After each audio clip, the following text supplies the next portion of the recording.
हरिहंत सिद्ध सूरी उपाध्याय साधु सर्व अर्थ के प्रकाशी मांगलिक उपकारी हैं। तिनको स्वरूप जान रागते भई जो भक्ति काय को नमाई स्तुति को उचारी है।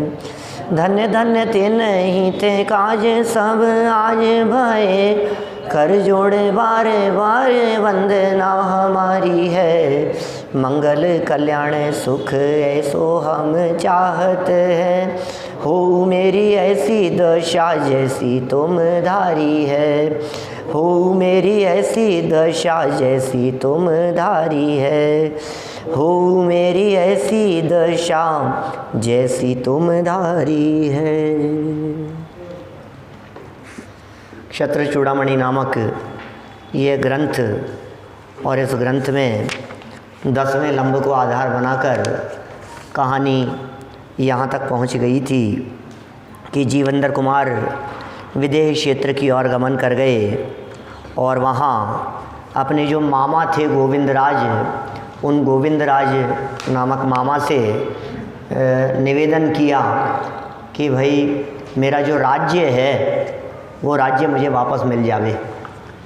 मामा तो चाहते ही यही थे और पराक्रमी भांजे को देखकर उन्हें भी ये बात समझ में आई कि यार इसका बहुत सहयोग करना चाहिए।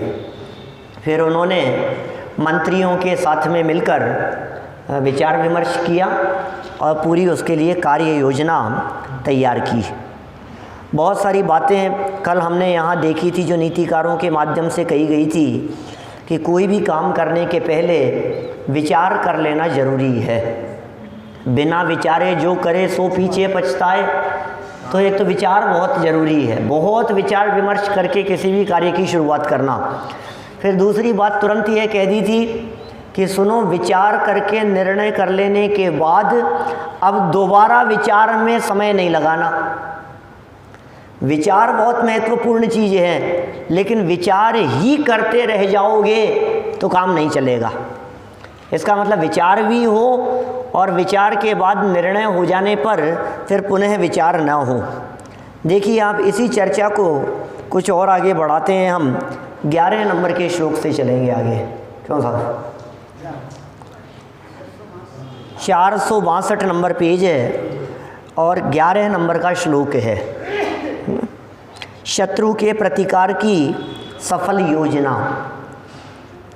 काष्ठांगारस्य संदेशम सचिवैः शुश्रुवानयं ज्ञात्वा हि हृदयं शत्रोः प्रारब्ध्वा प्रतिक्रिया। इस गोविंदराज ने मंत्रियों द्वारा काष्ठांगार का यह वक्ष्यमान संदेश सुना। कोई संदेश आया होगा काष्ठांगार का, गोविंद राजा ने सुना अपने मंत्रियों के माध्यम से। निश्चय से शत्रु का मन जानकर ही प्रतिकार आरंभ करना चाहिए। ये भी एक बहुत सुंदर नीति यहाँ बतला दी नीतिकारों के माध्यम से कि आप शत्रु का मन जाने, उसके बाद में ही कुछ भी योजना बनाएं। आपके द्वारा बनाई गई योजना वो तब तक कार्यकारी नहीं होगी जब तक आपको शत्रु के मन के बारे में पता नहीं है। थोड़ा सा डिस्टर्बेंस लग रहा है क्या? आपको क्या लग रहा है? जैसा भी राजा गोविंदराज ने अपने मंत्रणा कक्ष में मंत्रियों से काष्ठांगार के संदेश को सुना और उस पर विचार किया, क्योंकि शत्रु के विचारों को जानकर ही बुद्धिमान मनुष्य शत्रु का प्रतिकार करना प्रारंभ करते हैं। ये सब कहानी ऐसी चल रही है जिसमें कोई तत्व की बात नहीं आ रही है। जहाँ कोई विशेष बात आएगी वहाँ हम रुकेंगे। ज़्यादा पढ़ने का भी परहेज नहीं है अपने, है ना। तो पढ़ते हैं आगे। देखिए क्या बात है विशेष अर्थ में। शत्रु को जीतने के लिए शत्रु का प्रतिकार करना ही चाहिए, ऐसा निर्णय होने पर भी प्रतिकार कब अर्थात किस समय और कैसे करें, अर्थात किन साधनों से करें, इसका निर्णय भी अत्यावश्यक है और यह निर्णय शत्रु के विचारों को यथार्थ रूप से जाने बिना संभव नहीं है। माने कब उसका प्रतिकार करें शत्रु का, कैसे करें शत्रु का प्रतिकार, इन सब बातों को जाने बिना क्या करना चाहिए ये हम निर्णय नहीं ले सकते हैं। राजा गोविंदराज ने काष्टांगार के विचारों को भी सुना और उनका मंथन किया। बुद्धिहीन मनुष्य शत्रु का प्रतिकार बिना सोचे समझे तथा नियोजन के बिना ही करते हैं, अतः उसे सफलता नहीं मिलती। राजा गोविंदराज कुशल राजनीतिज्ञ और बुद्धिमान हैं। उन्होंने शत्रु काष्टांगार के विचार जानकर ही प्रतिकार की योजना बनाई है।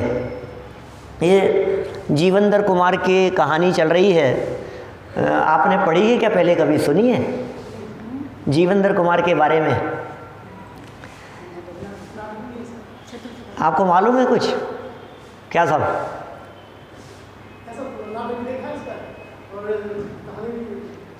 देखिए क्या हुआ, कहानी तो बहुत पुरानी चल रही है। जीवंदर कुमार राजा सत्येंद्र के बेटे थे।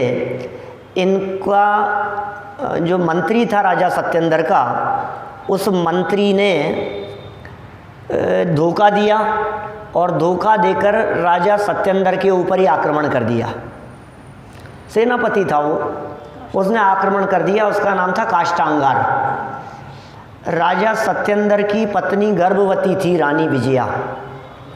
तो जब राजा के ऊपर आक्रमण की स्थिति बनी तो उसने अपनी पत्नी को एक विमान में बैठाकर और दूर भेज दिया, उड़ा दिया, लकड़ी के किसी विमान में बैठाकर। इधर से युद्ध हुआ काष्टांगार के साथ में। राजा को युद्ध के बीच में ही वैराग्य आ गया, दीक्षा विक्षा ले ली और मर के स्वर्ग में चले गए सत्येंद्र। जो रानी विजया थी उसने शमशान में जीवंदर कुमार को जन्म दिया। जीवंदर कुमार को शमशान में जन्म दिया। वहाँ से कोई सेठ इन्हें उठा करके ले गया।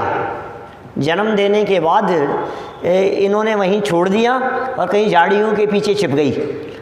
किसी देवी ने कह दिया था कोई महापुरुष ले जाएगा इसको, कोई सेठ और अच्छे से लालन पालन होगा। तो सेठ आया और सेठ आकर के जीवंदर कुमार को लेकर के चला गया। अपने मरे हुए बच्चे को छोड़ने आया था सेठ, वहाँ अपने मरे हुए बच्चे को छोड़ा और जीवंदर कुमार जीवित मिल गए। तो वो ले गया और अपनी रानी को ले जा, पत्नी को ले जा करके कहा कि पुत्र तो जिंदा है, तू क्यों मरा हुआ बतलाया मेरे को। ये भी बहुत सोच समझ करके सेठ ने ये बात कही कि कहीं ऐसा ना हो जाए कि ये अपना पुत्र नहीं है, ऐसा जान करके, पराया जान करके उसके साथ में प्रेम ना करे। फिर जो सेठ था, उस सेठ ने बालक के हाथ में एक राज मुद्रा देखी जो उसकी माँ ने रख दी थी कि जिस भी घर में जा रहा है कम से कम एक निशानी तो रहे कि ये राजा का बेटा है। तो सेठ उस राज मुद्रा को देखते ही पहचान गया कि ये राजा का बेटा है। उसने उस मुद्रा को छिपा लिया, घर में किसी को बताया नहीं और उसका पालन पोषण करने लगा। इस तरह जीवंदर कुमार का पालन पोषण एक सेठ के यहाँ हुआ, गंधोत्कच सेठ के यहाँ। फिर धीरे धीरे क्या हुआ, जब वो बड़ा हुआ तो उनको शिक्षा देने के लिए कोई एक मुनि जिनको कोई रोग हो गया था और वो जीवंदर कुमार के हाथ से आहार लेने से रोग दूर हुआ। उपकार जानकर उन्होंने जीवंदर कुमार को पढ़ाया और बाद में बता भी दिया कि तुम तो राजा के बेटे हो। मुनिराज ने बतला दिया, जीवंदर कुमार को पता लग गया तो उसने पिता से कही और आक्रमण के बारे में सोची है, उससे गुरु से ही कही। तो गुरु ने मना कर दिया कि नहीं, अभी सही समय नहीं है, थोड़े समय के लिए इंतज़ार करो। ये सब घटना चलती रही। फिर बाद में किसी प्रसंग में काष्टांगार जो राजा बना हुआ था उसने जीवंदर कुमार को बंदी बना लिया और ये वहाँ से किसी देव की सहायता से मुक्त होकर के जंगल में भटकने लग गए, चले गए, गायब हो गए वहाँ से। तो राजा के चंगुल से बच गए। अब फिर घूमते फिरते चारों तरफ कई जगह पर विवाह हुए इनके और आज परिस्थिति ऐसी हो गई कि ये वापस, इनको ऐसा लगा कि अब मुझे अपना राज्य वापस लेना चाहिए, काष्टांगार से युद्ध करना चाहिए। बीच में माँ से भी मिल लिए जंगल में। फिर क्या हुआ कि ये मामा हैं इनके गोविंदराज, जीवंदर कुमार के, ये मामा के पास में पहुँचे और वहाँ जाकर उनसे अपने राज्य के बारे में बात बतलाई। मामा को तो पता ही था जीवेंद्र कुमार मिल लिए और राजा ने भी बहुत पूरी तरह से सहयोग करने की भावना व्यक्त की। एक कहानी यहाँ से आगे चल रही है। ये मतलब पिछले साल 1.5 साल से चलती हुई, कितना समय हो गया साहब, साल भर तो हो गया होगा। 10 जुलाई से चला था 2018 में। हाँ, तो साल सवा साल से चलती हुई ये कहानी मैंने आपको 10 मिनट में सुना दी है ना। अब देखिए कहानी आगे बढ़ती है। इसमें बहुत सारी नीतियाँ हैं। मैं तो कहना चाहूँगा ये ग्रंथ सबको पढ़ना चाहिए। इतनी नीतियाँ हैं, इतना अध्यात्म है, निश्चय व्यवहार का सुमेल है, निमित्त नैमित्तिक संबंध है, उदयजन्य परिस्थितियों की चर्चा है, तत्व की बातें हैं, वस्तु स्वतंत्रता की बातें हैं, अकर्तावाद की चर्चाएं हैं, 2 द्रव्यों की स्वतंत्रता की बातें हैं। बहुत अद्भुत ग्रंथ है। मूल कहानी कम है और नीतियाँ ज़्यादा है ऐसा। चलिए, तो ये बात अपन आगे बढ़ाते हैं। यहाँ पेज नंबर 463 पर 12 नंबर का श्लोक देखिए। हाँ, वापस छप रहा है, ख़त्म हो गई स्मारक में। देखिए, काष्टांगार का राजा गोविंद राज को संदेश। अघेनाहम ख्यातिम राजज्ञे मदहस्तिनी लब्धवान वबुध्येत मिथ्येयम तत्ववेदिना। राजा सत्येंद्र के एक मदोन्मत्त हाथी के द्वारा मारे जाने पर मेरे पापोदय से मैंने ही उनकी मृत्यु के अपयश को प्राप्त किया, किंतु यथार्थ बात के जानने वाले यह बात झूठी समझते हैं। बोलो क्या ये बात क्या कह रहे हैं? ये जो काष्टांगार जो राजा बना हुआ था, उस काष्टांगार ने पूरे नगर में ये बात फैलाई, छिपाई ये बात कि मैंने सत्येंद्र को मारा था। ये बात यदि प्रजा को पता लग जाएगी तो मैं राज्य कैसे कर पाऊंगा। इसलिए उन्होंने इस बात को छिपाकर प्रजा के बीच में ये प्रचार किया कि किसी पागल हाथी के द्वारा अपने जो राजा थे सत्येंद्र, उनको मार दिया गया, वे मर गए। तो राजा सत्येंद्र मर गए और मुझे ये राज्य संभालना पड़ा। ऐसे उस मंत्री ने, माने जो काष्टांगार था, उसने इस प्रकार का प्रचार प्रसार किया और ये कहा कि भाई मैं क्या करूं, मेरी तो ये मजबूरी है। लेकिन कुछ लोग ऐसे हैं जिन लोगों ने इस बात को जानकर के भी मेरे पाप कर्म के उदय से मेरे बारे में गलत प्रचार करना शुरू कर दिया कि इसने राज्य हड़प लिया। ये बात उसने जगत में प्रचारित की। ये बात गोविंद राज के मंत्रियों तक पहुंची और मंत्रियों ने गोविंद राजा को ये बात कही, जो कि जीवेंद्र कुमार के मामा थे। माने जीवेंद्र कुमार के मामा गोविंद राज को यह बात मंत्रियों ने बताई कि काष्टांगार द्वारा इस प्रकार की घोषणा नगर में की गई है, लोगों में इस प्रकार का प्रचार प्रसार किया हुआ है। देखिए सरल अर्थ, काष्टांगार के प्रेषित पत्र में लिखा था कि हे राजा गोविंदराज, मैं कुछ अपनी वेदना आपके समक्ष व्यक्त करना चाहता हूँ। जगह जगह आसपास के राजाओं को चिट्ठी भेजी होगी उसने। सत्य स्थिति तो यह है कि बगीचे में क्रीड़ा करते समय एक मदोन्मत्त हाथी ने राजा सत्येंद्र को मार डाला, ये सच्चाई है। परंतु मेरे पाप कर्म के उदय से राजा को मारने का कलंक मेरे माथे लगाए। तो देखो मायाचारी व्यक्ति कुछ भी कहानी को किधर से किधर घुमा देते हैं। रानी को ही पता था इस बात का, इसके अलावा तो किसी को पता नहीं था। बोले पाप कर्म के उदय से ये कलंक मेरे माथे पर लगा है। हे राजेश्वर गोविंदराज, आप वस्तु स्थिति की यथार्थता जानने का प्रयत्न करें। आप तत्वज्ञ हैं, समझदार हैं, अतः आपसे विनम्र निवेदन है कि मेरे ऊपर आरोपित राजद्रोह का समाचार असत्य समझें। माने काष्टांगार के ऊपर राजद्रोह का आरोप लगा दिया गया था और उस आरोप को झूठा समझे, ये गोविंद राज से उन्होंने निवेदन किया। आप तो तत्वज्ञ हैं, ज्ञानी हैं, समझदार हैं। देखिए दुष्ट काष्टांगार की कुटिलता। आगे बढ़ते हैं। निशल्योऽहं भवाम्येष भवत्यत्र समागते दुर्जनेऽपि सौजन्यम सुजनैर्यदि संगमः। आपके यहाँ आने पर अपयशी मैं निशल्य हो जाऊंगा, ऐसा उसने निवेदन करके बुलाया कि आप आ जाओ। आप उनके साले थे, सत्येंद्र, राजा सत्येंद्र के साले थे। आप यदि यहाँ आ जाओगे और यदि ये बात जनता को बताओगे तो लोग आपकी बात का भरोसा कर लेंगे और मैं निष्कलंक हो जाऊंगा, निशल्य हो जाऊंगा। निश्चय से अगर सज्जन पुरुषों के साथ समागम हो जावे तो दुष्ट पुरुष में भी सज्जनता आ जाती है। ऐसा जगत में देखा जाता है। सज्जन पुरुष जिनके साथ में खड़े हुए हैं तो वो दुर्जन नहीं है। माने ये और नीति कहना चाह रहे हैं कि सज्जन पुरुष दुर्जनों के साथ में नहीं खड़े होते, सज्जन दुर्जनों के साथ में खड़े नहीं होते, उनका सहयोग नहीं करते, उनके साथ में रहते नहीं हैं।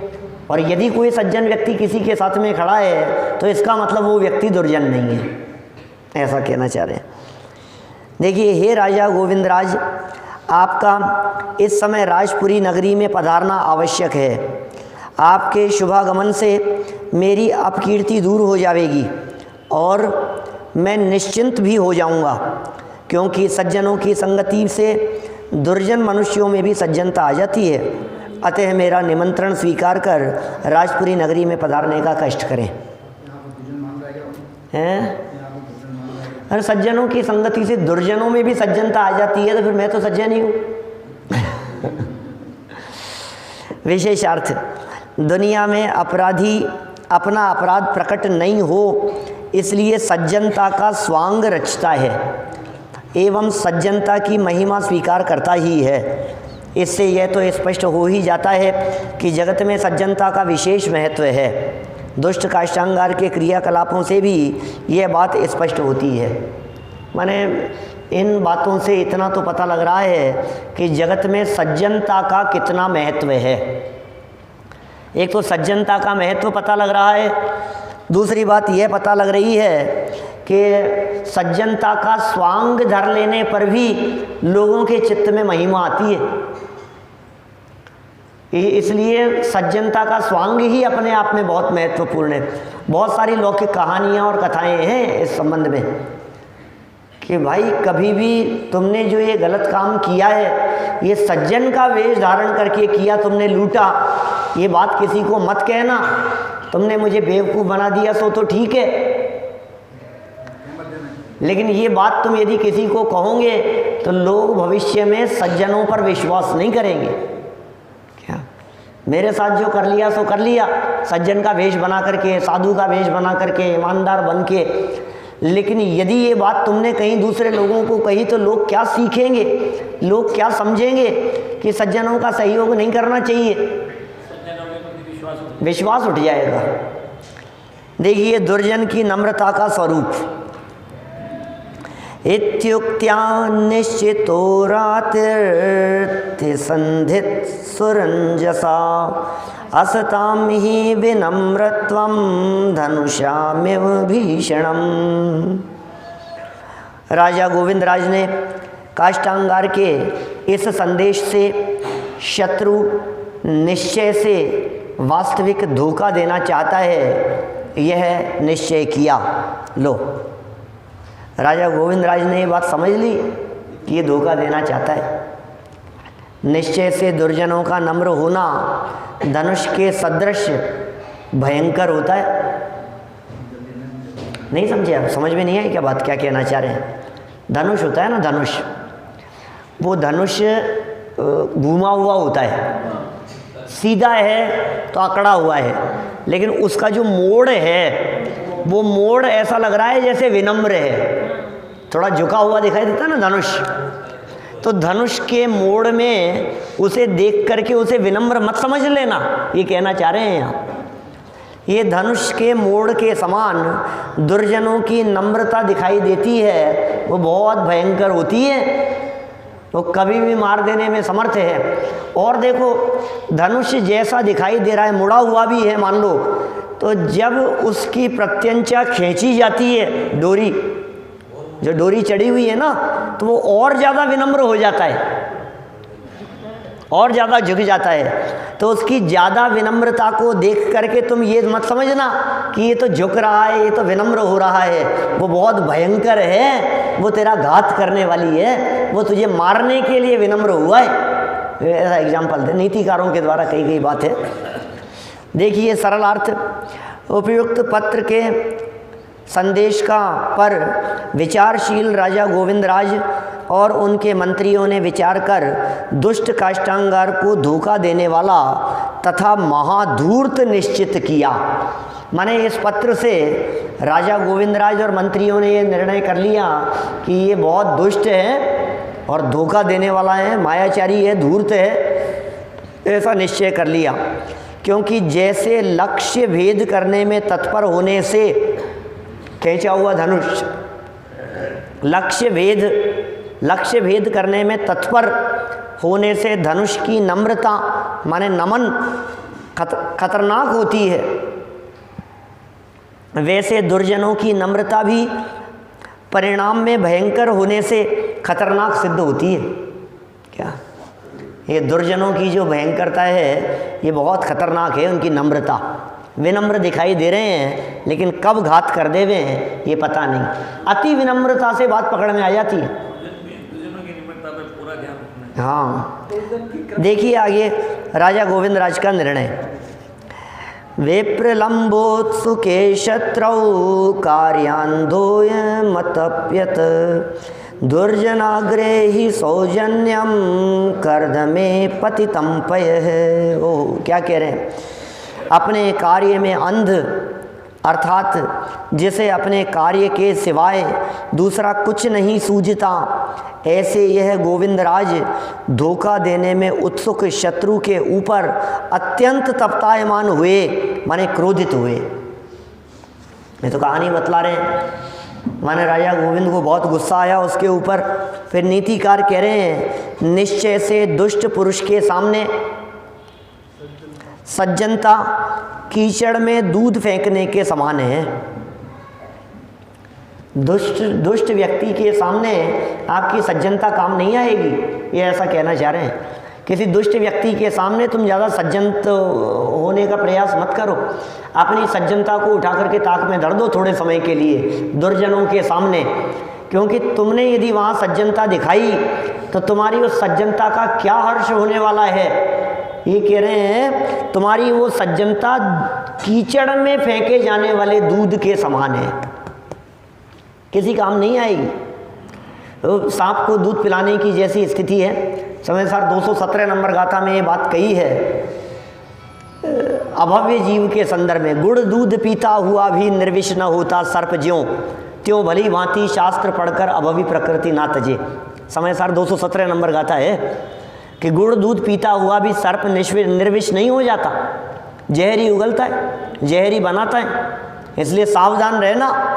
वो दूध पीता हुआ दिखाई देवे तो ये मत समझ लेना कि ये निर्विष हो गया, ये अमृत उगलने वाला हो गया। देखिए, अपने कार्य में कुशलता रखने वाले राजा गोविंदराज धोखा देने में तत्पर दुष्ट काष्ठांगार पर अत्यधिक क्रोधित हुए और उसके साथ मन ही मन युद्ध करना ही उचित है, ऐसा निर्णय लिया। क्योंकि दुष्ट मनुष्य के सामने सज्जनता प्रकट करना कीचड़ में दूध डालने के समान व्यर्थ है। ये सिखा रहे हैं ये हमारे को कि दुष्ट व्यक्ति के सामने तुम ज़्यादा सज्जन तो हो तुम, लेकिन सज्जनता व्यक्त मत करो, सज्जन मत बने रहो। वहाँ थोड़ा सा क्रोध होना चाहिए, वहाँ थोड़ी नाराज़गी होनी चाहिए, थोड़ी कषाएँ भी व्यक्त होनी चाहिए। तुम मुनि तो हो नहीं गए हो, तुम संयमी तो हो नहीं, तुम्हारा ज़्यादा से ज़्यादा चौथा ही गुणस्थान तो हो सकता है, इससे ऊपर तो हो नहीं।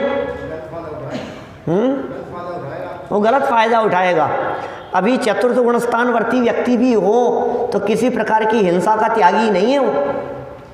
संकल्पी हिंसा चतुर्थ गुणस्थानवर्ती के जीवन में भले ही ना हो, लेकिन विरोधी हिंसा हो सकती है, आरंभी हिंसा हो सकती है, उद्योगी हिंसा हो सकती है। ये करना चाहिए, ये भाव भले ही नहीं हो, लेकिन समय आने पर ये हिंसा उनके जीवन में दिखाई देवे तो भी कोई ऐतराज नहीं है। ये बात यहाँ नीतिकार कहना चाह रहे हैं, दुर्जनों के सामने ज़्यादा सज्जनता व्यक्त करना उचित नहीं है।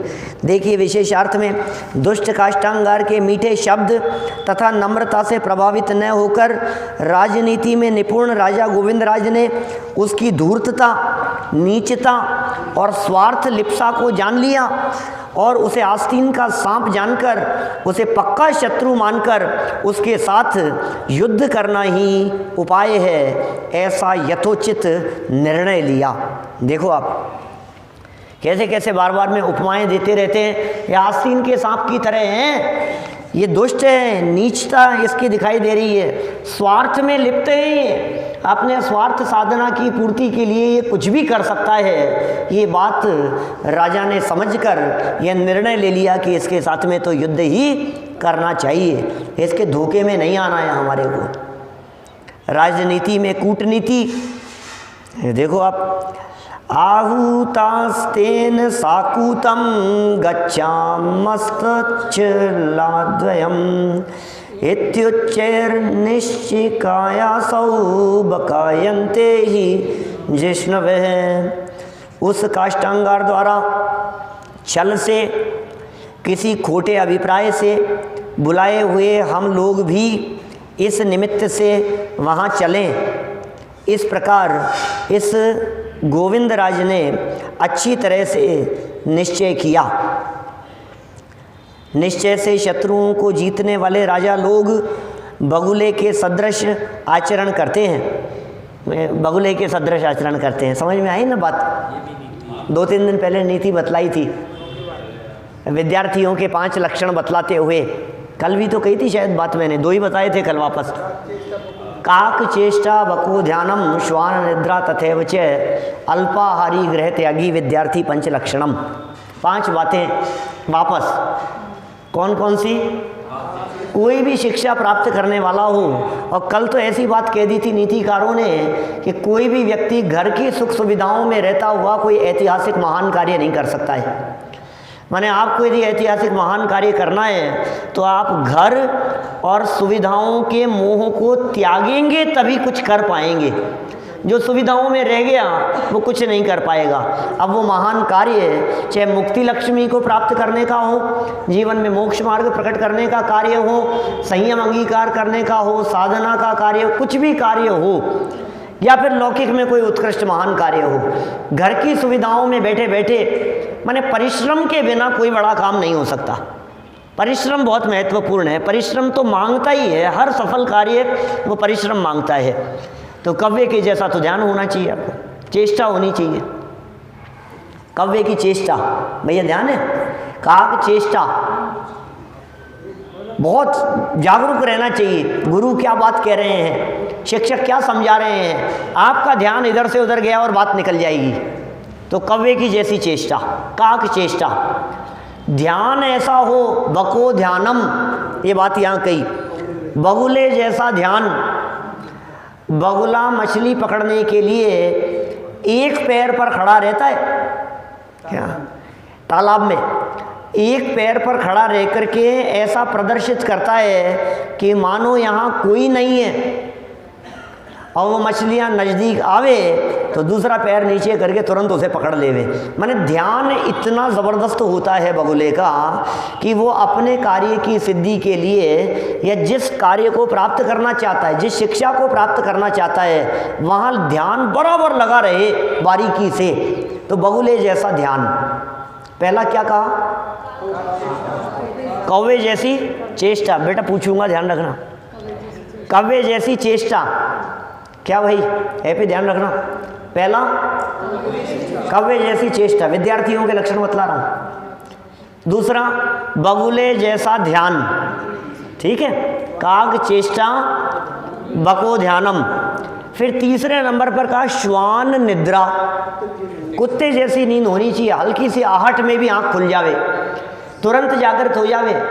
ऐसा नहीं कि सुबह 4 बजे का अलार्म लगा करके सोए उठने के लिए कि उठ करके पढ़ेंगे और अलार्म बजा और बंद करके दोबारा सो गए। हल्का सा उठाने पर भी क्या घर में यदि माता पिता को कह करके सोए हैं कि सुबह उठा देना 4 बजे 5 बजे उठ करके पढ़ूंगा मैं, और वो उठाए जा रहे हैं और हम मज़े से सोते जा रहे हैं, ऐसी नींद नहीं है। और उठने के बाद में 7-8 बजे उठ करके कहें तुमने उठाया क्यों नहीं। आप सीखने वाले की, हर सीखने वाले की बात करें। काग चेष्टा बको ध्यानम, कौवे जैसी चेष्टा बगुले जैसा ध्यान, और कुत्ते जैसी नींद, और अल्प आहारी कम खाना खाने वाला हो, अल्प आहारी। और 5वें नंबर पर कहा है कम खाने के बाद में गृह त्यागी। घर में बैठ करके पढ़ाई नहीं हो सकती है, घर छोड़ करके जो आप शिक्षा प्राप्त करेंगे वो घर में रह करके नहीं हो सकती है। ये बातें तो खैर सैकड़ों वर्ष पुरानी नीतिकारों के माध्यम से कही गई है, और मुझे तो लगता है ये ज़माना राजाओं का ज़माना था, जब वो 25 साल की उम्र तक वो शिक्षा प्राप्त करने के लिए जाते थे जंगल में, गुरुओं के आश्रम में। जैसे राम लक्ष्मण वगैरह भी गए थे ना, गुरुओं के आश्रम में जाकर के रहे, वहाँ घर की सुख सुविधाएं छोड़ करके वहाँ जाकर के रहे शिक्षा प्राप्त करने के लिए। हाँ, ऐसा भी कह सकते हैं घर में रह करके आप ज़्यादा नहीं सीख सकते, स्कूल तो जाना ही पड़ेगा, पाठशाला जाना पड़ेगा, सीखने के लिए जाना पड़ेगा। और भी आपको यदि बड़ी विशेष शिक्षा प्राप्त करनी है तो नगर छोड़ करके दूसरे नगर में भी जाना पड़ेगा, परदेश भी जाना पड़ेगा। पहले शिक्षा प्राप्त करने के लिए बाहर परदेश में गमन होता था, बनारस चले जाते थे, वहाँ चले जाते थे, बड़े बड़े स्थानों पर जहाँ विशेष शिक्षा के केंद्र हुआ करते थे। ऐसे गृह त्यागीपन की भी बात कही। खैर यहाँ इस श्लोक में जो पुनः बात आ गई है ये बको ध्यानम की बात है। तो आपके पास आ रहे हैं। हाँ, ये बको ध्यानम की बात कही है यहाँ पर, बगुले जैसा ध्यान। ये बात भी इसलिए कही है, नीतिकारों के माध्यम से कह रहे हैं कि सुनो, दुष्ट व्यक्ति को जिस तरह से उसने दुष्टता पूर्वक आपको मायाचारी से विनम्र होकर के संदेश भेजा है, उसके साथ में उसी तरह का व्यवहार करो। टिट फॉर टेट जैसी बात कह रहे हैं, जैसे के साथ तैसा। तो राजा ने भी सोच लिया कि इसने बुलाया है, इसको पता नहीं लगे, और हम भी इसके बुलावे की वजह से चलते हैं, लेकिन कुछ योजना बना करके चलने वाले हैं। क्या कि उसने बुलाया है भाई, आपने बुलाया, जाएंगे पूरी तैयारी के साथ में क्या, और सामने वाले को ऐसा लगे कि ये मित्रता की वजह से आए हैं, बुलावे पे आए हैं। देखिए जरा क्या क्या कहते हैं, देखिए बात यहाँ। सरलार्थ, काष्टांगार ने हम लोगों को छल से एवं दुष्ट अभिप्राय से बुलाया है, ऐसा जानकर उसके निमंत्रण का निमित्त पाकर राजा गोविंदराज ने राजपुरी जाने का निर्णय लिया है, क्योंकि विजय पाने के इच्छुक मनुष्य बगुले के समान आचरण करते हैं। बगुले के समान आचरण सब जगह पर देख लो आप, ऐसा ही खेलों में भी ऐसी ऐसी बातें बतलाते हैं कि आप सामने वाले को लगे कि ये शॉट इधर मारेगा क्या, लेकिन मारना इधर है अपने को।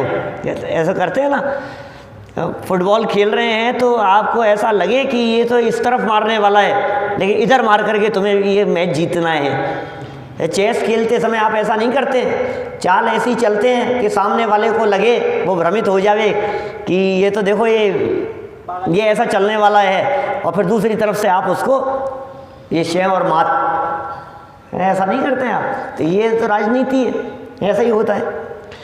बगुला बाह्य में ध्यानस्थ एवं शांत मुद्राधारी दिखता है, बगुला एक पैर पे खड़ा हुआ, और अंतरंग में तो अभिप्राय केवल मछलियों को निगलने का ही रहता है। राजा गोविंदराज ने भी कूटनीति का प्रयोग किया। अंतरंग में दुष्ट काष्टांगार को मारकर जीवनधर कुमार को राज्य देने का भाव है, और बाह्य में काष्टांगार के आमंत्रण पर मित्रतावश राजपुरी जाने का कार्यक्रम प्रसिद्ध किया है। दो बातें हो गई, बाहर में प्रदर्शन मित्रता के रूप में जाता हुआ दिख रहा है, और अंदर में काष्टांगार को हराकर ये राज्य जीवनधर कुमार को मिल जावे, यह अभिप्राय है। देखिए राजा गोविंदराज की घोषणा, काष्टांगारेण संजातम सख्यम प्रख्यापयन्नसौ डिंडिमं ताड़यामास गतिर्वार्ता ही पूर्वगाम। काष्ठांगार के साथ हमारी मित्रता हो गई, ऐसा प्रसिद्ध करते हुए इस राजा ने ढिंढोरा पिटवा दिया। सारे नगर में ढिंढोरा पिटवा दिया। काष्ठांगार से हमारी मित्रता हो गई है, उससे हमारी मित्रता हो गई है, दोस्ती हो गई है। निश्चय से समाचार व्यक्ति जाने से पहले पहुंचता है। ये बड़े गजब की नीति कह दी। आप जितना जल्दी पहुंचोगे, जल्दी से जल्दी, उससे पहले आपके पहुंचने का समाचार पहुंच जाएगा। ये बात कहना चाह रहे हैं, आपके ज़बान से निकली हुई बात कितनी दूरी तक कितनी जल्दी पहुंच जाएगी, आपको इसका अंदाज़ा भी नहीं है। इसलिए नीतिकार ये कहना चाहते हैं कि कुछ भी बात ज़बान से निकलने से पहले गंभीरतापूर्वक विचार कर लेना। क्या पता आपने क्या बात कौन सी हंसी मजाक में कह दी और वो बात कहाँ से कहाँ पहुँच गई। ये बहुत महत्वपूर्ण बात कह रहे हैं। ये कह रहे हैं गलत बातों का प्रचार यदि आपके माध्यम से कभी कदाचित कर दिया गया तो आप चाह कर के भी उस बात के प्रचार को रोक नहीं पाओगे, इतनी तेज़ी से फैलती है वो बात। आपने किसी व्यक्ति के बारे में कोई झूठी बात कह दी, आपने किसी व्यक्ति के बारे में झूठा आरोप लगा करके कोई बात दो लोगों को कह दी, तो आपको पता नहीं है, सच्चाई का आपको पता लग जाने के बावजूद भी आप उसे रोक नहीं पाएंगे, खुद भी नहीं रोक पाएंगे। इसका बहुत बड़ा प्रसिद्ध उदाहरण मैं देता हूँ, भगवान महावीर स्वामी। मारीची के रूप में उन्होंने 363 मत चलाए।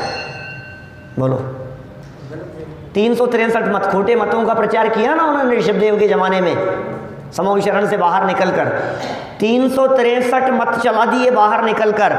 और उसके पश्चात जब वे स्वयं भगवान महावीर हो गए 24वें तीर्थंकर, तो तीर्थंकर बनने के बावजूद भी जगत से उन 363 मतों का प्रचार बंद न कर सके, उसे रोकने में समर्थ नहीं हो सके। अब तो भगवान बन गए, अब तो रोक लो। एक बार जो बात फैल गई कोई नहीं रोक सकता है उसे, किसी की ताकत नहीं है। अब न मालूम कौन किस किस को स्पष्टीकरण दोगे आप, किस किस को बतलाओगे, कहाँ कहाँ तक दुनिया भर में बात फैलती रहेगी। जो उड़ गई सो उड़ गई बात किसी के संबंध में। तो बहुत बड़ी जिम्मेदारी है किसी के भी संदर्भ में किसी भी प्रकार की बात को कहना। देखिए यहाँ ये राजा गोविंद तो पहुँचे नहीं, उसके पहले मित्रता की खबर सारे देश में फैल गई। राजा गोविंद राज ने राजपुरी नगरी जाने के पूर्व ही उक्त उद्घोषणा के अनुसार अपनी मित्रता के समाचार राजा काष्ठांगार के पास पहुंचाने का उपाय किया। बातें तो पहुंचाई दी वहां तक। देखिए राजा गोविंद राज की जागरूकता। चातुरंग बलम पश्चात चतुरोयम निशामयत आलोच्यात्मारी कृत्यानाम प्राबल्यम ही मतो विधि। इसके अनंतर इस चतुर राजा ने अपनी चतुरंगिनी बड़ी भारी सेना को चलने के लिए तैयार किया।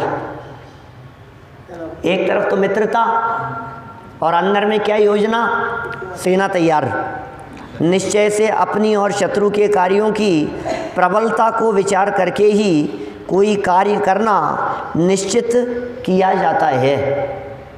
देखिए मित्रता की घोषणा करने के पश्चात राजा गोविंद राज ने काष्ठांगार को धन और सेनाधिक की अपेक्षा बलवान जानकर उस पर विजय प्राप्त करने के लिए चतुरंगिणी सेना तैयार की, क्योंकि शत्रु को अपने से अधिक बलवान जानकर ही युद्ध की तैयारी करना योग्य है। ये भी नीति सिखा रहे हैं, शत्रु को कभी कमज़ोर नहीं समझना चाहिए। आप ये मान करके चलें कि वो शत्रु आपसे बलवान है, तभी आप योजना बना पाएंगे, तभी आप तैयार रह पाएंगे। शत्रु को अपने से अधिक बलवान जानकर जो तैयारी की जाती है वह विजय का कारण बनती है। आप कमज़ोर न समझें। अरे 1000 जगह इस बात को लागू कर सकते हैं आप, कदम कदम पे लागू करो आप इस बात को। आप सामने वाले को कमज़ोर मत समझो। ये अकेले युद्ध क्षेत्र की ही बात नहीं है, ये आपके घर गृहस्थी की भी बात है, ये आपके कोर्ट कचहरी की ही बात नहीं है, ये आपके पड़ोसियों पर भी लागू हो सकती है। ये बातें आपके एग्ज़ाम में भी लागू हो सकती है या आपके एग्जामिनर पर भी लागू हो सकती है। माने वो जो पेपर आने वाला है वो पेपर आपका शत्रु है, उसे कमज़ोर मत समझ। अरे सरल आएगा, मेरे को तो सब आता है। तुम तैयारी पूरी करो, उससे ज़्यादा सामने पता नहीं क्या प्रश्न आ सकता है, सामने पता नहीं क्या तैयारी हो सकती है। छावड़ा जी साहब, चुनाव लड़ते समय भी शत्रु को कमज़ोर मत समझो। क्या आप पूरी तैयारी रखो, हर जगह पर ये बात लागू होगी, कदम कदम पर। माने आप अपनी आप सामने वाले ये मत सोचो कि मैं तो कर लूँगा, मेरे तो हो जाएगा, सब कर लेंगे, बहुत आसान है, अरे मेरे को तो सब आता है। नहीं भाई साहब, कभी ये नहीं समझना। जितनी ज़्यादा आप तैयारी कर सकें उतनी ज़्यादा तैयारी करने के लिए आप प्रयत्नशील रहें। ये बात यही नहीं, इस बात को मोक्ष मार्ग पर भी लागू कर सकते हैं। आप मिथ्यात्व रूपी शत्रु को कमज़ोर ना समझें। अरे नहीं मेरे को तो हो जाएगा, सम्यक कर लेंगे, देखो अभी जन्म में तो कर ही लेंगे, अभी मनुष्य जीवन मिला है हमारे को और ये तत्व ज्ञान मिल गया है तो सम्यक दर्शन तो ले ही लेंगे ना भैया, तो हो ही जाएगा इस जीवन में, तो कर ही लेंगे। कब कर रहे हो भाई साहब ये तो बताओ, आपकी क्या तैयारी चल रही है, आप कितने तैयार हैं, आप उस मिथ्यात्व रूपी शत्रु को जीतने के लिए कितनी अधिक दृढ़ता से योजनाबद्ध तरीके से काम कर रहे हैं, तत्व ज्ञान का कितना गहराई से आपका अभ्यास चल रहा है। आप विचार तो करो गहराई से। हो जाएगा, जीवन पूरा हो जाएगा भाई साहब, काम नहीं होगा, ये समझ लेना। आपको यदि काम करना है, आपकी क्या प्लानिंग है ये बतलाइए निहाल जी साहब, क्या योजना है अपनी सम्यक दर्शन के लिए। सम्यक दर्शन माने मिथ्यात्व पर विजय प्राप्त करने के लिए आपकी क्या योजना चल रही है? हाँ, सुबह आते हैं तो शाम को आना शुरू कर दिया, थोड़ा और क्या, 2 प्रवचन घर में बैठ करके सुन लेते हैं, कैसेट चला लेते हैं, सीडी सुन लेते हैं, यूट्यूब का इतना अच्छा साधन है आजकल तो उस पर सुन लेते हैं, पूजन में आ जाते हैं, भगवान की भक्ति कर लेते हैं। मेरा एक टॉपिक क्लियर हो गया। आपने नैगमादि नए पढ़ाए ना, इस बार तो वो सीख लिए हमने। नैगमादि 7 नयों को सीख लिया, निश्चय व्यवहार की प्रयोग विधि को सीख लिया, उपादान निमित्त वाला हमारा टॉपिक क्लियर हो गया। क्या ये टॉपिक सप्तभंगी का एक टॉपिक क्लियर कर लिया हमने इस बार शिविर में। वाह वाह, टॉपिक ही क्लियर करता रहेगा कि कुछ प्रयोजन भी साधेगा। ये टॉपिक क्लियर करने के लिए गुणस्थान तो पक्के हो गए साहब। इस बार तो हमने ऐसे पढ़े कि गुणस्थान बिल्कुल पक्के, कौन से गुणस्थान से कहाँ से कहाँ, सब बिल्कुल अच्छे तरह से याद कर लिए हमने। अरे तेरा प्रयोजन इन बातों को याद करना था कि इन सब बातों से ऊपर उठकर वो भेद विज्ञान करते हुए आत्मा का अनुभव करना था। तेरा प्रयोजन क्या था? तो इस मार्ग में क्या सोच करके लगा था? क्या दम है इसमें? 11 अंग 9 पूर्व का पाठी हो जावे और कोरा का कोरा। बोलो, बाहर में ज्ञान इतना हो गया, सब अंग पढ़े 9 पूर्व रटे, पर उसका स्वाद नहीं आवे। भाव नहीं जाने, उसका मर्म नहीं जाने। 11 अंग 9 पूर्व का पाठी होकर के भी ज्ञान तो इतना, और आचरण और चारित्र कितना, 9वें ग्रह तक चला जावे। मुनि व्रत धारे अनंत बार ग्रह उपजायो। फिर हुआ क्या? पे निज आत्म ज्ञान बिना। अब वहां तक चले गए साहब। कहां तक? 9वें ग्रह तक। आसान नहीं है, हर व्यक्ति नहीं जा सकता है। गृहस्थों की तो मर्यादा ही 16वें स्वर्ग तक की है। 9वें ग्रह तक जाने वाले संत ही होते हैं, दिगंबर संत ही होते हैं, पीछी कमंडल वाले ही होते हैं, इसके अलावा दूसरे कोई नहीं हो सकते हैं। वहाँ तक भी चला गया, और यदि सच्चा भावलिंगपना नहीं हुआ तो क्या हुआ? 9वें ग्रह तक जाकर के भी लेश मात्र भी सुख प्राप्त नहीं हुआ। लेश मात्र भी। अनंत बार ग्रह उपजायो, पै निज आत्म ज्ञान बिना। लेश मात्र भी सुख प्राप्त नहीं किया। जिस पोजीशन में आज खड़े हुए हैं, ये पोजीशन अनंत बार प्राप्त की है। जिस स्थिति में, जिस लेवल पर आज आकर के खड़े हो गए हैं, ऐसा नहीं है कि ये कोई पहली बार कर रहे हैं, अरे साहब कितना पढ़ लिया, कितना ज्ञान प्राप्त कर लिया, हम कितने भाग्यशाली हैं। अरे कुछ दम नहीं है, तुझे पता नहीं है अतीत में क्या क्या नहीं किया है तूने। पंच परावर्तनों की चर्चा पढ़ो तो हमारे ऊपर से निकलती है बात, पैरों के नीचे से ज़मीन खिसक जाए, ऐसी स्थिति है। मिथ्या दृष्टि के योग्य ऐसे कोई परिणाम नहीं है जो पिछले अनादिकाल से आज तक कभी नहीं किए हों, अनंत बार न किए हों। ये कह रहे हैं क्या तैयारी है अभी आपकी, क्या योजना है, प्लानिंग क्या है? आप कमज़ोर समझ रखे हैं आप। अभी देखो बात ये कह रहे हैं शत्रु को कमज़ोर नहीं समझना। कभी ऐसा भी कहेंगे कि शत्रु बहुत कमज़ोर है, उसे ज़्यादा बलवान नहीं समझना। अभी अलग अलग प्रसंग पे अलग अलग तरह की बात है, प्रसंग बदल जाता है तो ऐसी बात भी कहते हैं। प्रकरण ये चल रहा है कि शत्रु को कमज़ोर नहीं समझना, प्रकरण ये चल रहा है इन कर्मों को कमज़ोर नहीं समझना। पता नहीं कौन सा उदय कब उछल करके सामने आ जावे और याददाश्त चली जावे। बोलो कौन सी चोट कब लग जावे अपने सर पे और एकदम झटके से बात खत्म। क्या कर लोगे आप? परसों हमारे धर्मेंद्र जी फिसल गए, वो फ्रैक्चर हो गया। कोटा वाले जयपुर आए थे यहाँ और रास्ते में चलते चलते मांस फट गया पैर का, लोसा पट्टा बंध गया, चलना फिरना बंद हो गया। अब क्या करो? यहीं, हाँ वही जयपुर है ना अभी, हाँ शिविर से जयपुर ही हैं अभी। धर्मेंद्र जी की बात कर रहा हूँ। तो मतलब मेरा कहने का मतलब अभी उनका पैर फिसला, अभी मैंने कितने 15 दिन पहले पीयूष जी के अटैक आ गया था। ये रोज़ घटनाएं दिख नहीं रही है आपको? उनके तो आगे आपने नहीं आ सकता है। क्यों? आपने थोड़ी ना आएगा। आपके कैसे आएगा साहब? आप तो हेडमास्टर रहे हैं, आपके भी आएगा क्या? माने रोज घटनाएं देखते हैं, रोजाना दिखता है हमारे को अचानक घटती हुई घटनाएं, उसके बावजूद भी तुझे ये पता नहीं है, तू ये समझ बैठा है कि अरे मेरे थोड़ी ना ऐसे पाप कर्म का उदय आ सकता है। मैं तो रोजाना इतना स्वाध्याय करता हूँ, मैं तो इतना धर्मात्मा हूँ, इतना पुण्यात्मा हूँ, इतना पुण्य बांध रहा हूँ, मेरे ऐसा उदय नहीं आएगा। कि कमजोर मत समझना, कभी भी उठ करके आ जाएगा, तू सावधान रह। इसलिए दौलत राम जी की वो लाइन बराबर ध्यान रखने योग्य है, जब लो न रोग जरा गहे तब लो झटिति निज हित करो। ये शरीर भी ऐसा ही है, कभी भी रोग आकर के घेर लेंगे, कभी भी अटैक आ जाएगा, कभी किडनी फेल हो जाएगी, कभी कुछ हो जाएगा, कभी डायबिटीज बढ़ गई है, कभी ये हो गया है, वो दुनिया भर की समस्याएं हैं। कमजोर मत समझना, आपकी तैयारी रखो। कि क्या तैयारी करें साहब? वेद विज्ञान का अभ्यास करो। और क्या तैयारी की बात करें? जितना वेद विज्ञान का अभ्यास, उठते बैठते चलते खाते पीते सोते हर समय वेद विज्ञान। 130 कलश में जैसी बात कही ना, भाव ये वेद विज्ञानम इदम अच्छिन्न धारया तावत यावत पराच्युत्वा ज्ञानम ज्ञाने प्रतिष्ठते। वेद विज्ञान की धारा निरंतर चलनी चाहिए अंदर में। ये निरंतर निरंतर निरंतर ये धारा चलती रहे। तो नीतिकार कह रहे हैं बार बार में कि भैया कमजोर मत समझ, वो कुछ भी कर सकता है। देखो जरा क्या कह दिया इन्होंने, शत्रु को कभी कमजोर नहीं समझना चाहिए, अन्यथा पराजय की संभावना रहती है। आपने शत्रु को कमजोर समझ लिया तो पराजय की संभावना है। आपने समझ लिया वो क्या करेगा, उसके साथ में हमारी कोई योजना चल रही है, आपका कंपटीशन चल रहा है, समझ लो आप स्कूल में कंपटीशन हो रहा है, आपकी तैयारी कितनी होनी चाहिए। आप ये मत समझिए मेरे को इतनी अच्छी तैयारी है तो सामने वाला क्या कर लेगा। नहीं, और तैयारी और तैयारी और तैयारी।